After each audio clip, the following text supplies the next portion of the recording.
have a specialist in labor economics joining us. We have a global head of human resources. We have a Financial Times journalist. So we have a very important discussion. The digital world has just unleashed IT.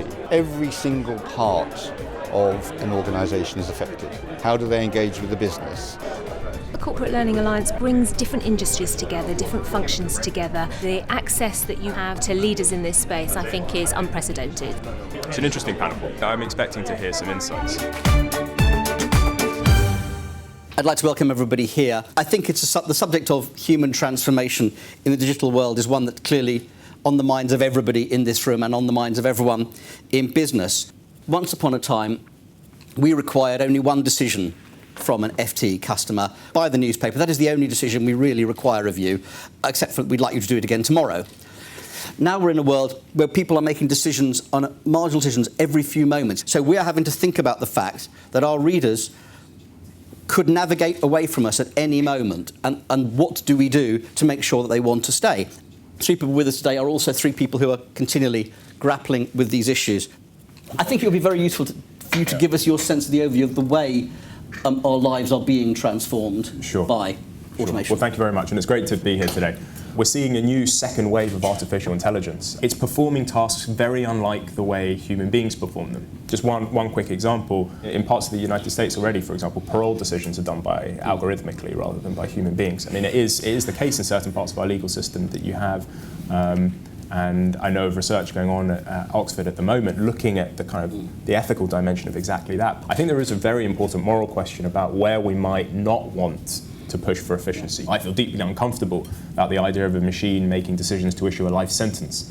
There's frequently a massive issue around the workforce we have and getting that workforce to be the workforce that we need. How have you gone about tackling this issue? Basically, change is happening, it's happening faster and faster and faster, and therefore what you need in your workforce is the ability to absorb that change, be resilient to it and agile. That is not necessarily normal human preference. And that means that, quite frankly, we start with the employee experience. What is going on in their mind? How are they going to respond, and what will they engage with? Not what we think they should, but what will they generally engage with? And then how do we just make it easy and frictionless? And go find the best possible way of doing it, but also, by the way, don't restrict us, because whatever you build will become obsolete very, very shortly, and we'll need to plug in the next thing. Is it not in fact the case that a large amount of the work that one does is mundane? Yeah.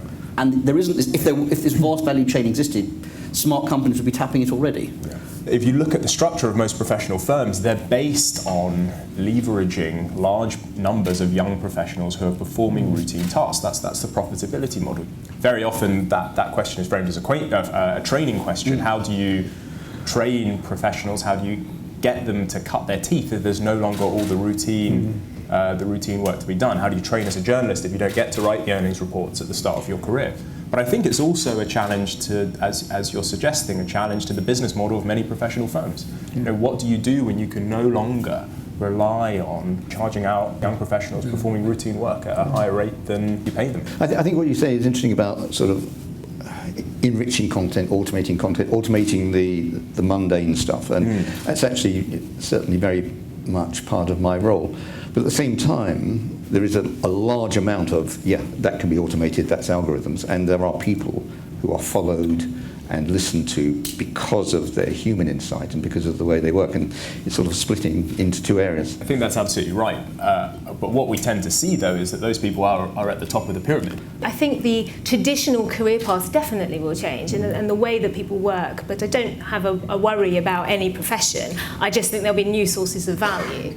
What kind of role do you see robotics playing in the short term in recruiting? I think that what robotics won't be able to do is help cultural fit. Cultural fit is more and more important, certainly in a digital world, because the technology and all of that stuff, yes, you can get robotics to do that, you can buy that in, but actually finding someone who can work in the right way throughout the company, I think that it is a big challenge to get an algorithm to assess that.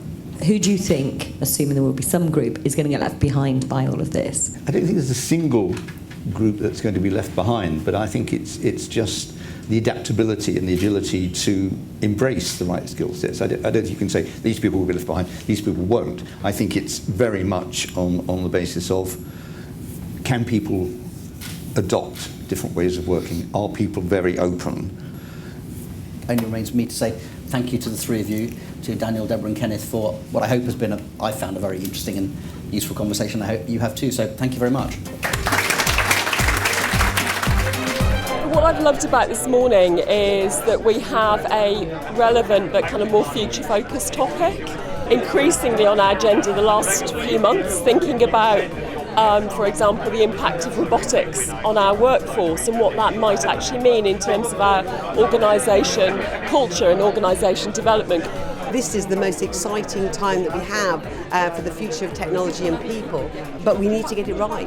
From a mining perspective, while we may have really started to use technology well in terms of our processing, we haven't really captured the benefit of the people element and how to help actually people resonate more with the role that they're going to take in the future.